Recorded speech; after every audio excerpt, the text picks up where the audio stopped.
learn some basic concepts in organic chemistry of class 10. So move on to the first point, that is introduction. As we all know, all the things around us are made up of either organic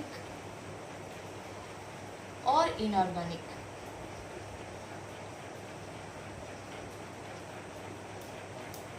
But maximum of things that we see around us are organic. For example, the food we eat, the clothes we wear, several medicines that we take are all organic. So during 1785, one of the scientists, that is Lavoisier, he first broadly classified the substance into two main categories, that is organic and inorganic. So what are the sources of these organic and inorganic substances? What is the source of this organic substance and what is the source of this inorganic substance? So the main source of organic substance is living beings or living things and its fossils, and the source of inorganic is non-living things.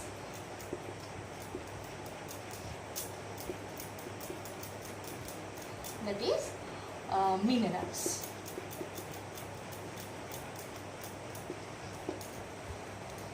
So during 1800, another scientist came, that is Berzelius.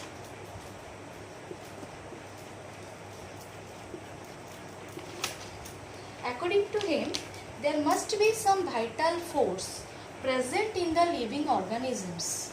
There must be some vital force present in these living things or living organisms which is responsible for the production of organic compounds, and this theory is known as vital force theory.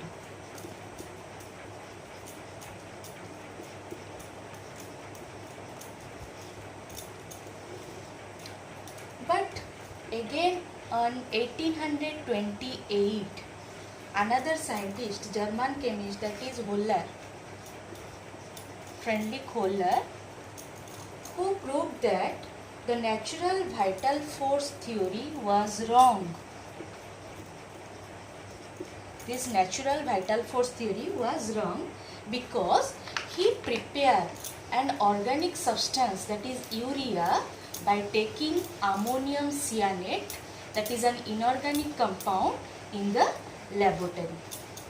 So how he prepared this compound? I show it you by equation. He take ammonium cyanate, that is NH4CnO. It is an inorganic compound.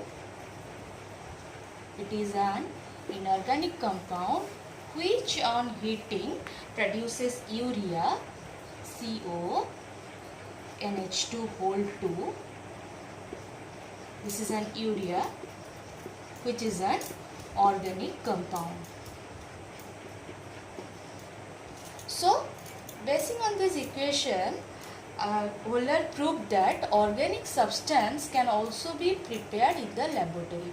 So he discarded the vital force theory. And a few years later, many scientists prepared many other organic compounds in the laboratory.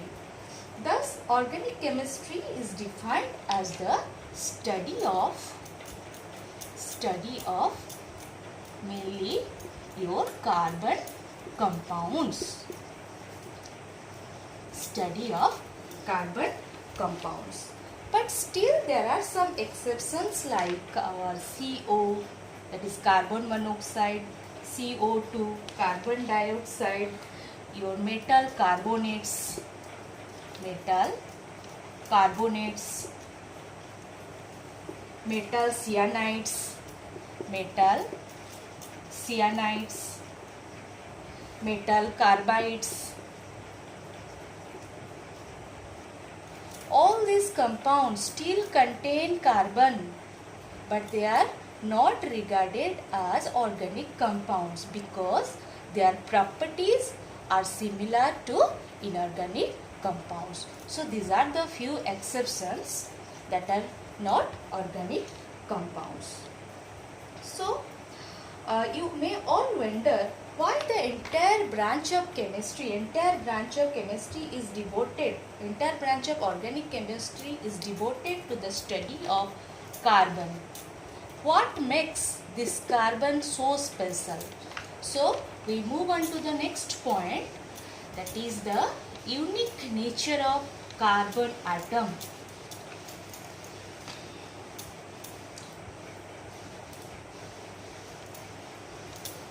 Unique nature of carbon atom.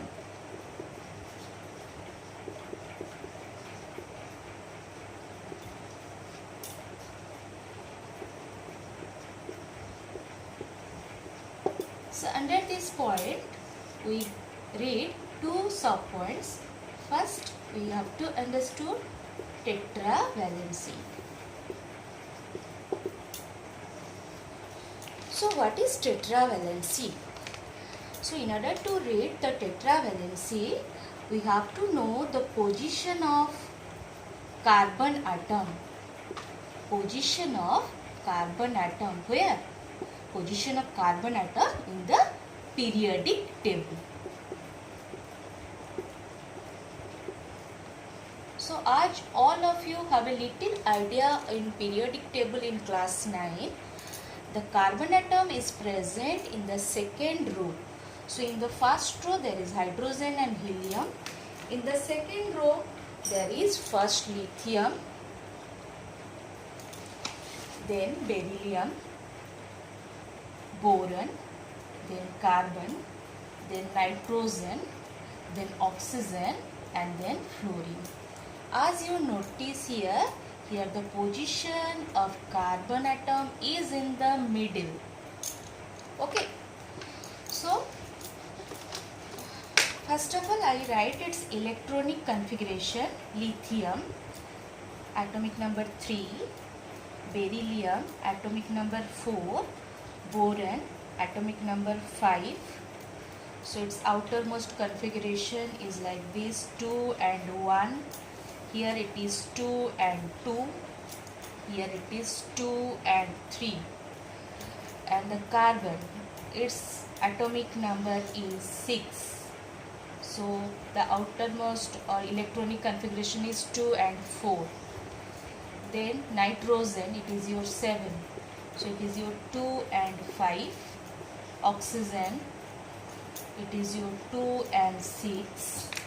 And your fluorine, it is your 2 and 7. So you all must know that in order to become stable, an element must satisfy two states, that it must be duplet or it must satisfy octet. Duplet means 2 electrons in the outermost shell. Octet means 8 electrons in the outermost shell. So as you see, the left of the carbon atom, in the left of the carbon atom, that is lithium, beryllium and boron, its outermost configurations are, that is valency cells are 1, 2 and 3. So it can donate or give off. It can here donate or give off the electrons to satisfy its duplet state and it becomes stable. Similarly, in the right of the carbon atom, it must accept here 5, so it can accept 3 electrons. Here the outermost electron is 6, so it can accept 2. Similarly, here it can accept 1. So here it can accept electron to become stable, that to become octet. But as you can notice, in case of carbon atom, the outermost electron is 4. So it can neither lose nor gain electrons to attain octet. It can neither lose or nor can accept electron to attain octet. So what happens here? So here the term comes tetravalency. So what is tetravalency? The characteristics of the carbon atom by virtue of which it forms 4 covalent bonds like this.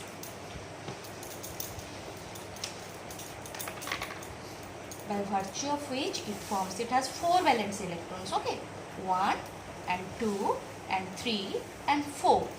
So it can form 4 covalent bonds like this. These are covalent bonds, and covalent bond is formed by mutual sharing. So the characteristics of carbon atom by virtue of which it forms 4 covalent bonds, 1, 2, 3 and 4, is called tetravalency of carbon. So this is one unique property that is called tetravalency. Then move on to the next unique property of carbon, that is catenation.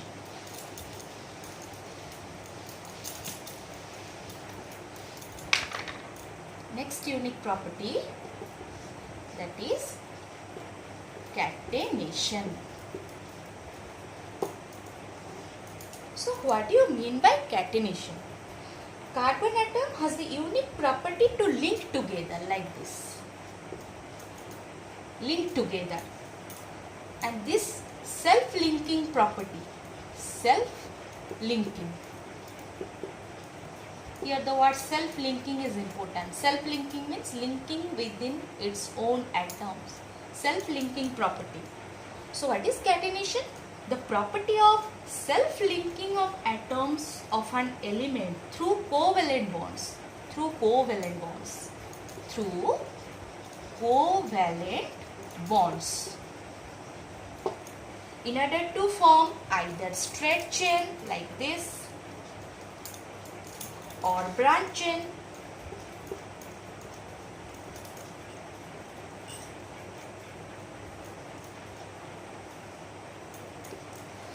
Or cyclic chain.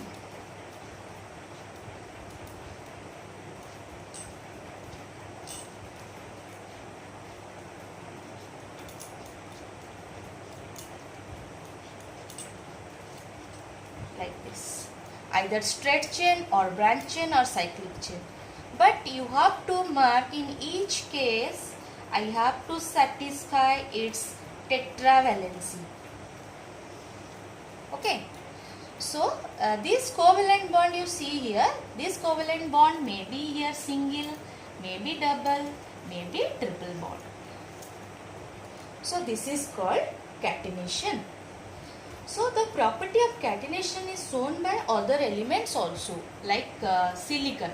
This is one question. Which atom also exhibit catenation? Silicon also exhibit catenation. But the property of catenation in case of carbon is maximum, because this is due to the greater strength of carbon-carbon bond and due to the tetracovalency of the carbon atom. Okay.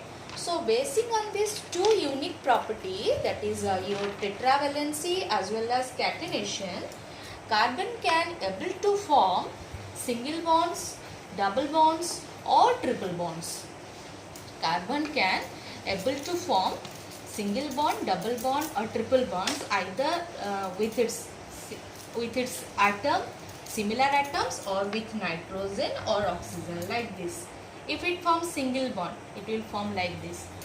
Here one bond, two bond, but it must satisfy tetravalency. So I put one bond here, one bond here. Similarly here. So it is the formation of single bond. So how a double bond is formed? C, double bond C. So this carbon atom lack of 2 valency. So I put one bond here, one bond here. Now it is satisfied. 2 here, 1 here, 1 here, 2, 3, 4. Similarly, for this carbon, 2 bonds are here. So I have to satisfy its valency 4. So one bond here, one bond here. So it is the formation of your double bond. Similarly, triple bond can also be formed like this. So basing on your tetravalency and catenation, carbon can able to form single bond, double bond and your triple bond, and these all are known as your covalent bond. So this unique nature of carbon atom,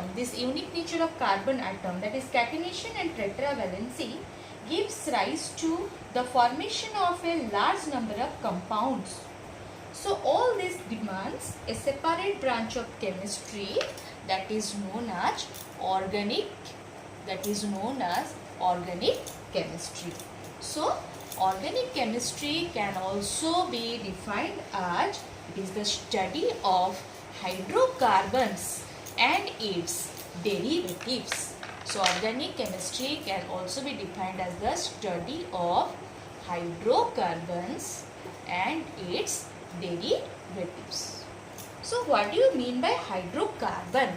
So what is its meaning? Hydrocarbon means these are the compounds that made up of carbon and hydrogen. Okay.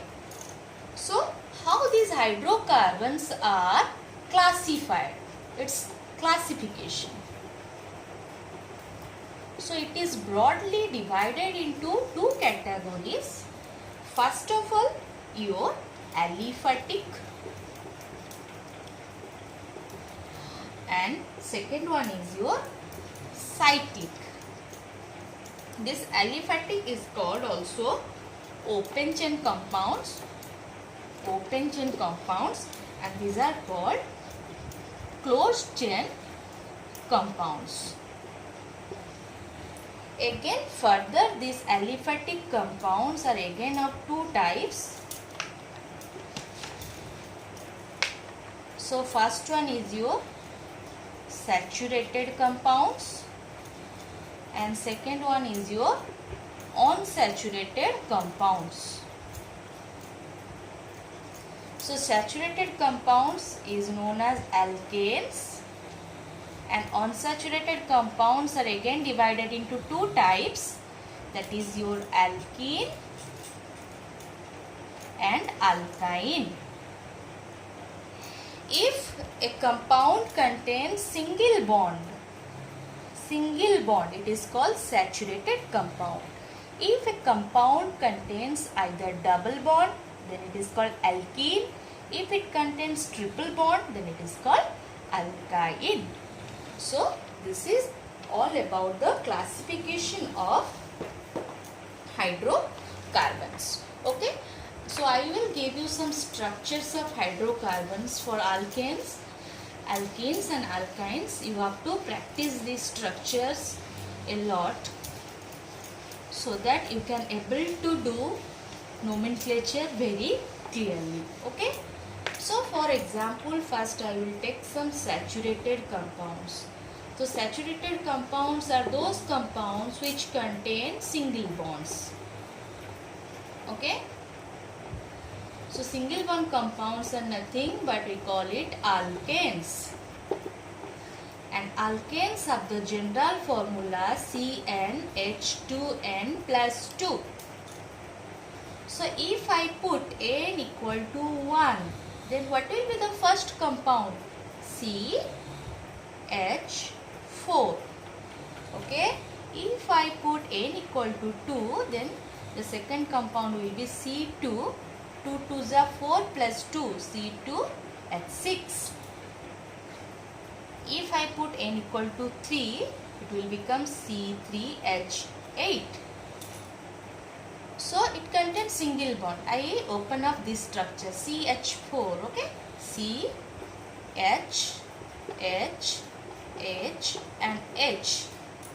Here all the bonds between carbon and hydrogen are single.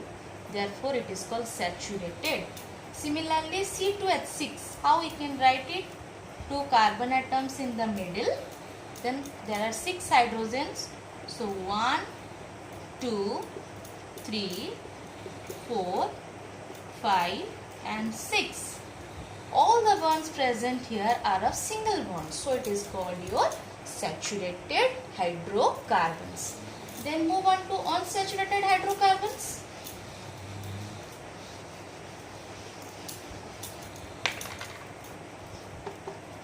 Unsaturated compounds. It may be your alkene, it contains double bond, or it may be your alkyne, it contains triple bond.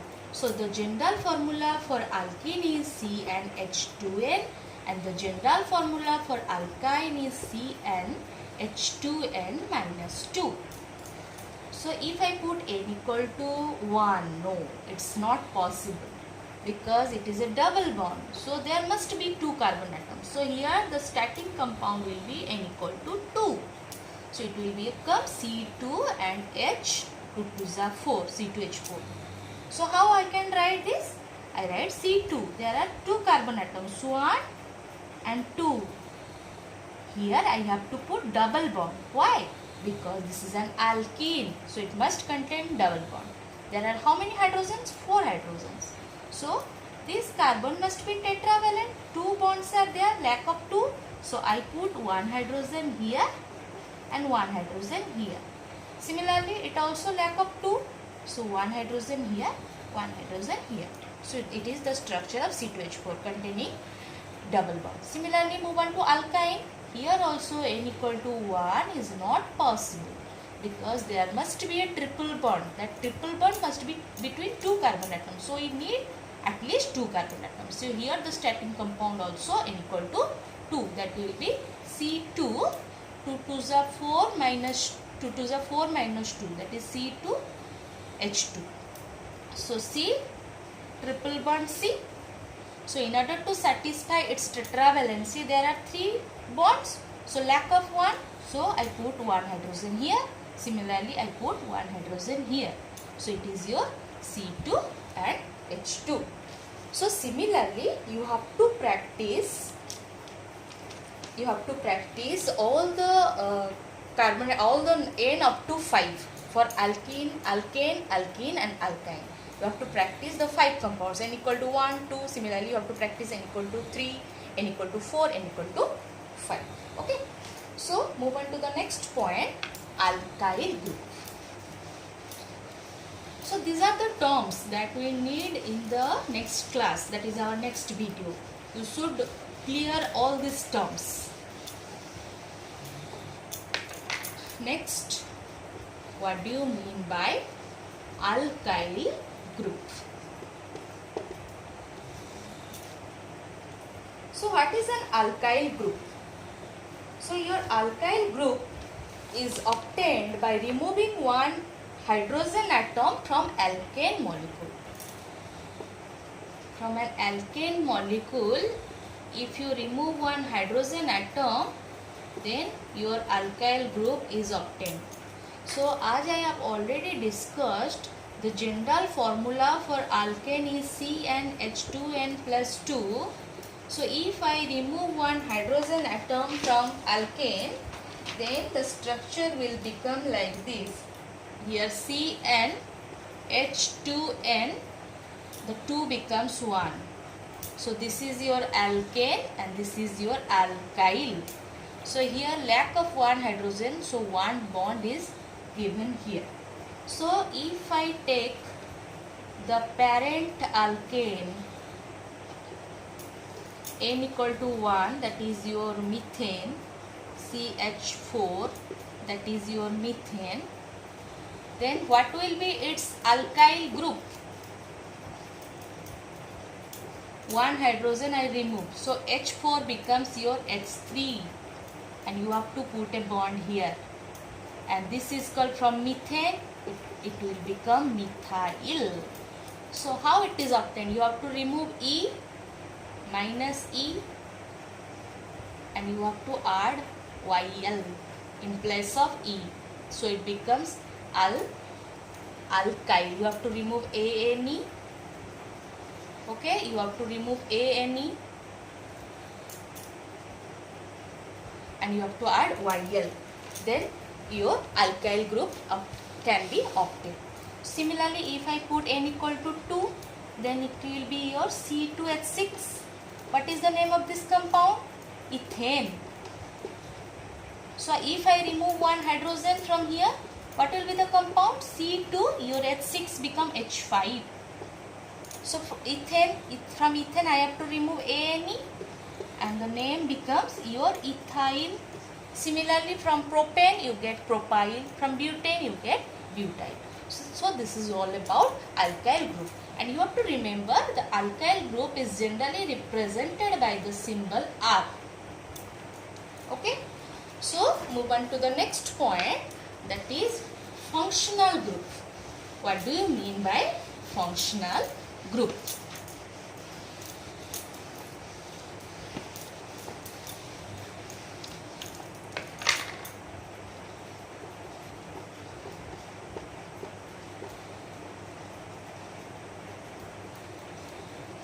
Functional group is nothing but it is the boss of organic compound, because the property of an organic compound is decided by the functional group present in the compound.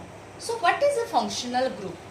A functional group may be an atom, or maybe group of atoms, or maybe a bond. Bond means not single bond. Here the functional group represents either the double bond or triple bond. So you have to practice these functional groups. These are very, very important. That is included in your syllabus. These are the organic compound and its corresponding FG. FG stands for your functional group. So if the organic compound is alcohol, how you can know your organic compound contains alcohol? If OH is present, OH is called your hydroxyl. If your organic compound is called aldehyde, how you can know it is an aldehyde? If the CHO group is present like this, CHO. So how it can be represented? That is your R, C, double bond O and H. Here R is nothing but your alkyl group. Next, if ketone is present, ketone, how you can know your organic compound contains ketone? If C double bond O is present. This is the ketone functional group. In both sides you can write R. Your R is your alkyl group. This R may be same or may be different alkyl groups. Okay. So next, carboxylic acid. If the organic compound contains carboxylic acid, how you can know? C double bond O, OH. So you see this, there is a little difference. In case of aldehyde it is CHO, it is C double bond O, extra O is there, extra O. Okay. Next is your ether. Ether. If your organic compound contain ether, how you can know? It is your ROR dash. This is the functional group, ROR dash. Next, if it contain halides, halide means halogens, halides, it is represented as X. Here X may be your fluorine, maybe chlorine, maybe bromine, maybe iodine, and this is represented as Rx. So you have to practice these 6 functional groups, very important. If alcohol is present, then you have to remember, if OH group is present in the organic compound, then it is alcohol. If CHO, then it is your aldehyde. If C double bond O, then it is your ketone. If C double bond O, OH, then it is your carboxylic acid. If ether, ROR dash. And for halides, it is your RX. So this is all about your functional group. You have to remember these functional groups because these are all needed in the nomenclature part. So next you have to move on to the next point, how you can represent an organic molecule. How you can represent an organic molecule.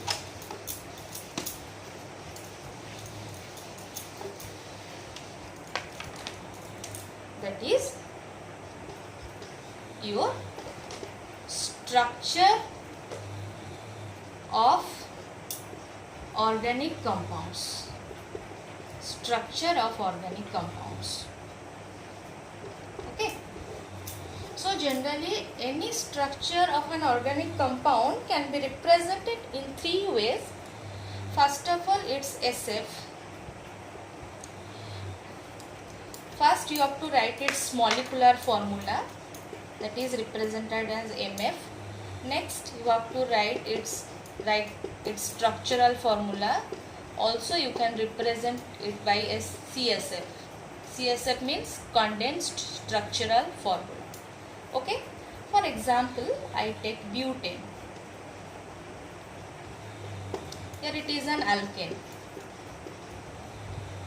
where N equal to 4. Okay. So the general formula is CnH2n plus 2. So here C4, 2 4 ja 8 plus 2, C4H10. So here C4H10 represents its molecular formula. Okay. Then how can we write its structural formula? So there are 4 carbon atoms. Its structural formula. So you have to open up the carbon atoms, 4. Then there are how many hydrogen atoms? 10. So in each case I have to satisfy the tetravalency of carbon. So here one bond is there. So I have to put 3 more hydrogen atoms in order to satisfy tetravalency. So here 2 bonds are there. So I have to put more 2 hydrogen atoms here. Similarly here also 2 hydrogen atoms. Here one bond is there. So I have to put 3 hydrogen atoms here. So you should count, there are in total carbon 4, 1, 2, 3, 4, that is C4, and total 10 hydrogens, 1, 2, 3, 4, 5, 6, 7, 8, 9, 10. So this is its structural formula. Okay.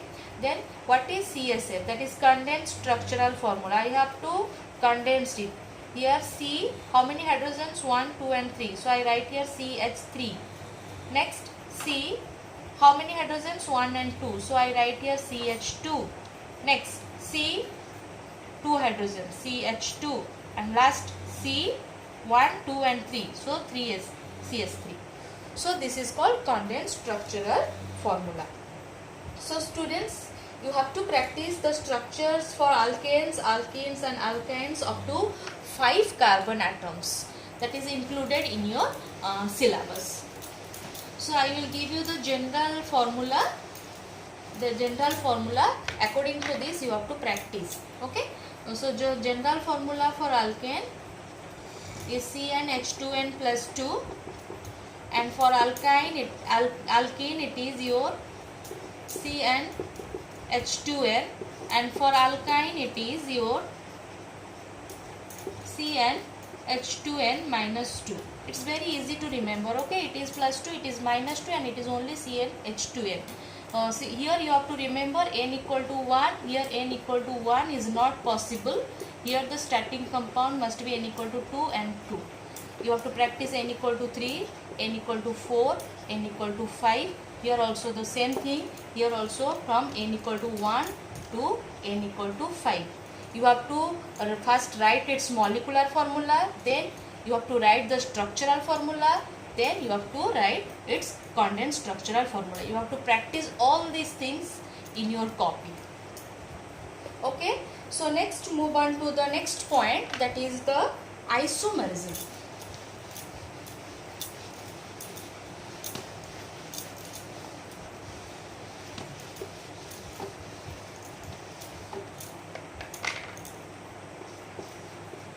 Isomerism. And in your syllabus, isomerism for alkanes and alkynes is included. So what do you mean by isomerism? The term isomerism comes from the word isomers. Isomers. Here the word iso means same, and the word mers means your MEROS. Mers means parts. So the term isomerism is defined as compounds having same molecular formula. Compounds having same molecular formula but different structural formula. Different structural formula are known as isomers, and the phenomenon is known as isomerism. So here these two words are important. They must have same molecular formula. What is molecular formula? I have already explained. But they are different structural formula. That means their structure is different. Okay. So this isomerism is broadly classified into two types. One is your structural isomerism, and the second one is your stereoisomerism. Again, further, this structural isomerism is of four types. One is your chain isomerism, next is your position isomerism, next functional isomerism, and metamerism. But in your syllabus, only chain and position isomerism for alkane, alkenes and alkynes is included in your syllabus. So, before I explain in isomerism in case of alkanes, alkenes and alkynes, so first we have to know what is chain isomerism, then position isomerism, then I will explain isomerism in each case. Okay. So, what is chain isomerism? What do you mean by chain isomerism?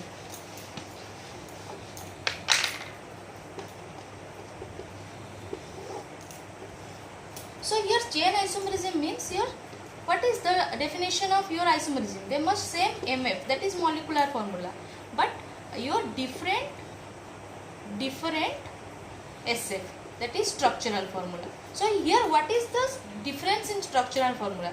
Here the difference in structural formula is the difference in the chain length. For example, there are like this. Okay, here 4 carbon atoms in a straight chain.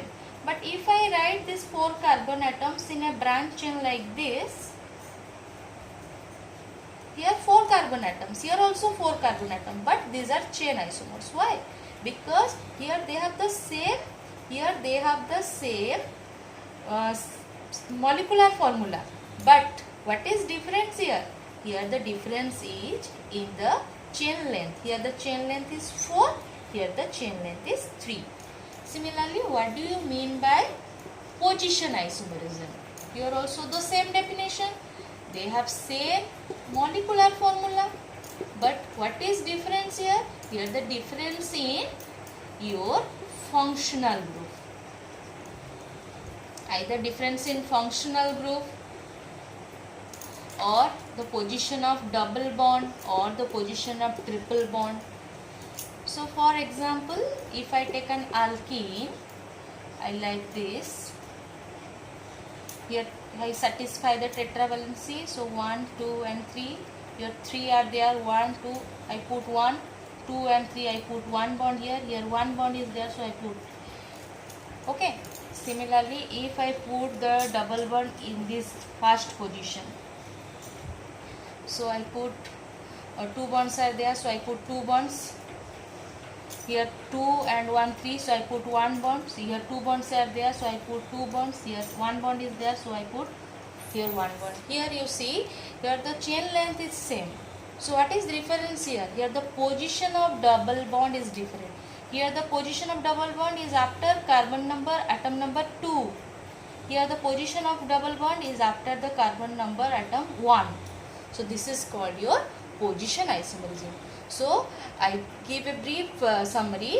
The chain isomerism is a phenomenon in which they have same molecular formula but different structural formula. That is, structural formula is different in the sense of chain length. Here the same molecular formula but difference in the position of functional group. That is called position isomerism. Then move on to the isomerism for alkanes. Isomerism for alkane. Alkanes mainly show your chain isomerism. Alkanes mainly show chain isomerism. So if I take n equal to 4, then it will become your C4H10, because the general formula is CnH2n plus 2. When n equal to 4, the compound is called butane. Okay. So it mainly shows chain isomerism. So I have to write its two structures, 1, 2 and 3 and 4. H10, 1, 2, 3, 4, 5, 6, 7, 8, 9 and 10. Okay. Another chain isomer. Instead of straight chain, I write like this, 1, 2 and 3 and 1 here. Okay. Then I have to satisfy the hydrogens. 1, 2 and 3. Here 4, 5, 6, 7, 8, 9 and 10. So in both the cases the molecular formula is same, C4 and H10, but the chain length is different. Here the chain length is 4, here the chain length is 3. It is called your N-butane, it is called your isobutane. So why these compounds are named like this, we read it in elaborately nomenclature part. So move on to the isomerism for alkenes. So alkenes generally show chain as well as position isomerism. Okay. So chain isomerism, if I take n equal to 4, the general formula is CnH2n. So it is your C4H8. Okay. So how it will show chain isomerism? It is your CS3, CH2, CH, double bond CH2. I write it in the condensed form. Okay. So it is called your 1-butene. Similarly, the next compound is your chain isomer is your CH2, double bond C, CH3 and CH3. It is called your 2-methyl propene. In each case, it is your C4 and H8, 3 to 5, 6 to 8 and C4.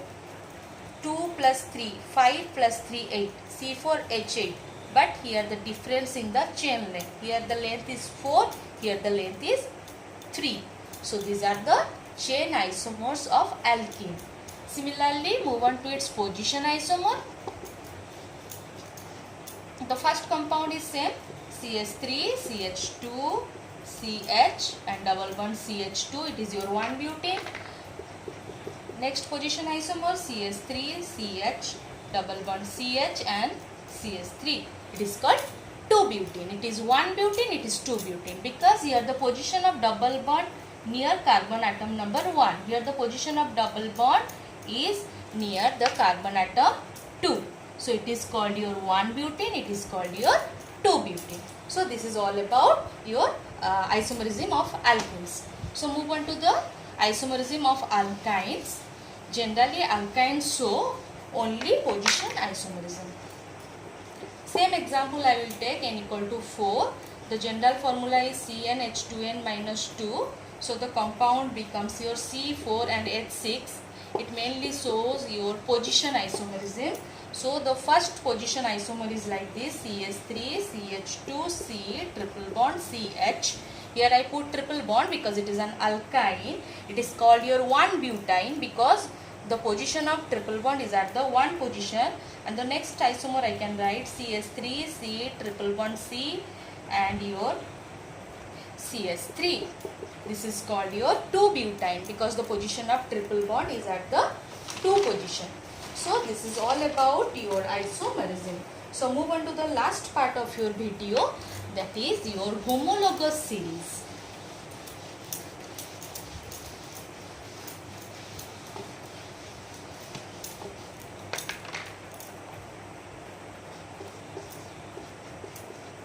Similarly, homologous series of your alkane, alkene and alkyne is included in your ICSE syllabus, and its characteristics are also included in your syllabus. So what do you mean by homologous series? Okay, so before I explain homologous series, I have to show you the homologous series for alkanes. Okay, then I will explain what is a homologous series. Alkane, its GF or general formula is CN H2N plus 2 and the molecular formula of the corresponding compound. Okay, so if the first compound is methane, when your N equal to 1, so its molecular formula will be CH4. If I take N equal to 2, it is called your ethane. The molecular formula will be C2H6. N equal to 3, it is called your propane. C3H8. N equal to 4, butane. C4 and H10. So what is a homologous series? Now I will explain. A homologous series is a group of organic compounds. These are a group of organic compounds having a similar structure. Here the similar structure is, these are all alkanes containing your single bond, single bond. Having similar structure and similar chemical properties. Their chemical properties also similar because they belong to a same group, that is alkane group, in which the successive compound, successive means here C2H6 is the successive member of CH4, C3H8 is the successive member of C2H6, C4H10 is the successive member of C3H8. Here the successive members differ by a CH2 group. You have to notice here. Here C1, here C2. So there is a lack of one carbon atom. H4H6, there is a lack of CH2. Similarly C2H6 and your C3H8. Here a difference of C and 2, CH2. Similarly C3H8 and C4H10. There is a difference of CH2 unit. Okay. So what is a homologous series? So a homologous series is a group of organic compounds having similar structure and the similar chemical properties in which the successive compounds differ by a CH2 group. And here each member of this group is called a homologue. It is one homologue. It is one homologue. Each successive member is called homologue. HOMOLGUES, homologues. Okay. So what are its characteristics? Here each member of the series differ from the preceding one by a CH2 group having molecular mass difference 14 mu. How it is 14? Here for carbon it is 12. For each hydrogen there is a 1. So there is 2 hydrogens. So 12 plus 2 it is your 14 mu. All members of a homologous series share the same general formula. It is your CnH2n plus 2. The physical properties of the members change gradually. Physical properties means like your melting point, boiling point. These are generally change gradually because down the group the molecular mass increases. So the physical properties increases, but their chemical properties remain same. So these are the most important characteristics. They share a similar chemical formula, general formula. They differ by a CH2 unit, that is 14 atomic mass unit. Their physical properties will change down the group because of the increase in molecular mass, but their chemical properties will remain same. So how you can get your preceding member and previous member using the homologous series? So if I take methane, okay, so by adding a CH2 unit we get the next member, that is your C2 and H6, ethane. Similarly, if I take C4H10, butane, here by removing one CH2 unit I get propane. CH2 in this side plus sign is equal to minus CH2 this side. So in this way we get the homologous series. So now it is your task to do the homologous series for alkenes and homologous series for alkynes using the general formula CnH2n for alkenes and CnH2n minus 2 for alkynes up to N2 to N5. Okay, so this is all about homologous series. So I hope, my dear students, you all have a basic idea in organic chemistry. So you all have to practice all these things from the video and then go through book, then you can easily understood everything. So practice a lot. Now I will give you some questions that you have to solve in your chemistry classwork copy. So write down the questions. So for your first question,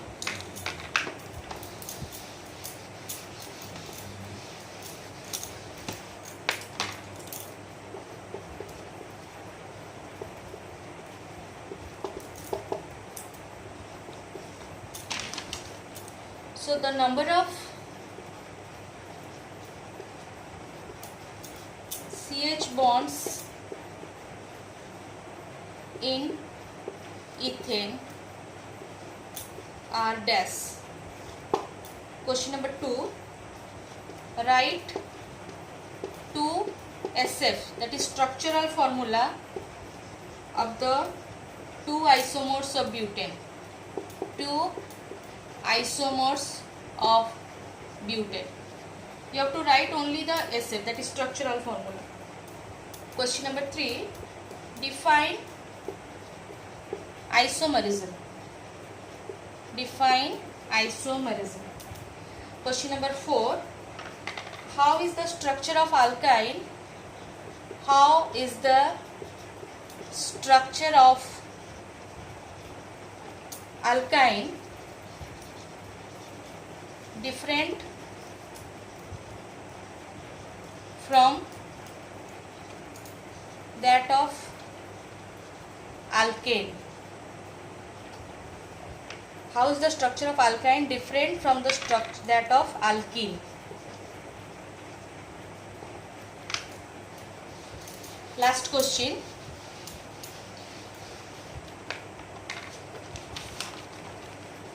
Write the molecular formula. Question number 5. Write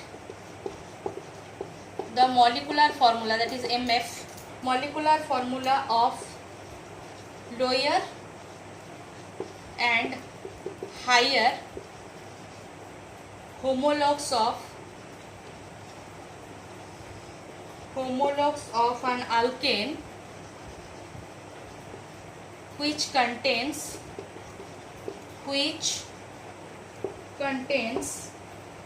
4 carbon atoms. Okay, you have to do all these questions in your chemistry classwork copy.